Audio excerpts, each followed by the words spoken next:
G20 को लेकर दुनिया भर के बड़े अर्थव्यवस्था वाले देश भारत की मेजबानी में देश की राजधानी दिल्ली में आ रहे हैं। इसी को लेकर पूरा देश बहुत उत्साहित नजर आ रहा है। इस मौके पर न्यू लायलपुर दिल्ली स्थित lovely public senior secondary school में बच्चों को वर्कशॉप के द्वारा विभिन्न देशों का प्रतिनिधित्व करते हुए 2 दिन की वर्कशॉप का आयोजन कर चर्चा करने का बड़ा मंच प्रदान किया। इस दौरान अंतर्राष्ट्रीय मामलों पर वाद विवाद, आलोचनात्मक सोच, सार्वजनिक भाषण और अंतर्राष्ट्रीय चर्चाओं के लिए दो बच्चों को 2 दिन की ट्रेनिंग के बाद वर्कशॉप का आयोजन किया गया।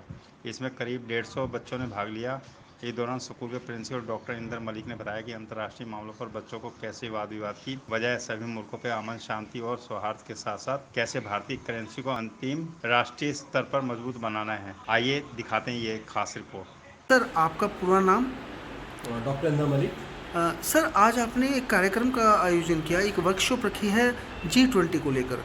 इस पर क्या आपकी सोच थी और क्या आपने इस कार्यक्रम में कितने बच्चों ने पार्टिसिपेट किया और लगभग क्या चाहते हैं आप इनसे?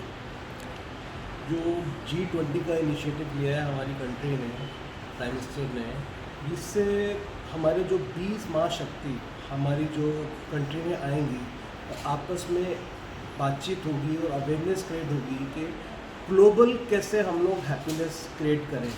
उसके लिए हम बच्चों के अंदर अवेयरनेस क्रिएट करना चाहते हैं थ्रू MUN। तो MUN हमने आज जो इवेंट रखा है, इसमें बच्चे G20 के बारे में बात करेंगे, एक दूसरे को बताएंगे कि G20 कैसे हमारे कंट्री को आगे लेके जाएगा, कैसे हम एक दूसरे पूरे ग्लोबली हम लोग कनेक्ट होंगे और कैसे हमारा 2025 में हमारी इंडिया सुपर पावर बनेगी। तो सर, आपको क्या लगता है कि ऐसे कार्यक्रमों से कितना अवेयरनेस बच्चों में आ पाएगी?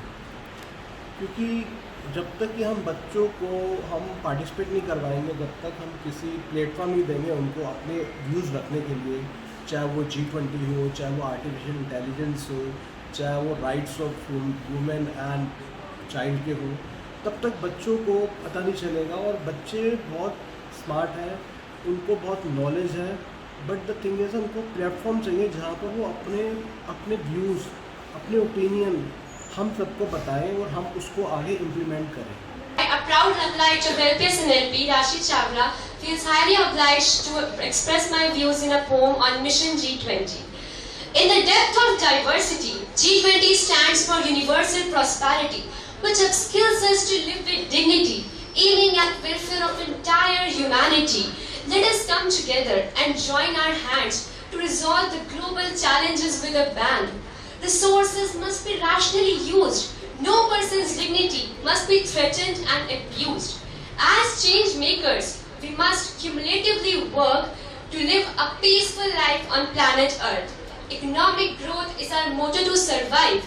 Leaders from the nation far and wide are working together to bring us pride. G20 nations are bound to conquer world. We pledge to preserve it with pride and dignity, and our freedom will be unfurled.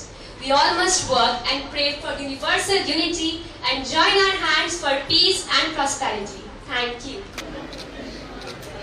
आपका नाम? श्रद्धा। Shraddha ji, G20 को लेकर जिस प्रकार से आर्थिक महाशक्तियाँ दिल्ली में आ रही हैं, 20 महाशक्तियाँ आ रही हैं, तो आपने उस थीम पर ये कार्यक्रम जो वर्कशॉप रखी है, इसका क्या मकसद है और क्या प्लानिंग है? ये जो मॉडल यूनाइटेड नेशन हम अपने स्कूल में करा रहे हैं, बेसिकली इसमें 3 हमने अलग अलग कमिटीज़ रखी हैं। एक है UNHRC, जिसका टॉपिक है वुमेंस के साथ जो भी वायलेशन हो रहा है उसके बारे में बात करना।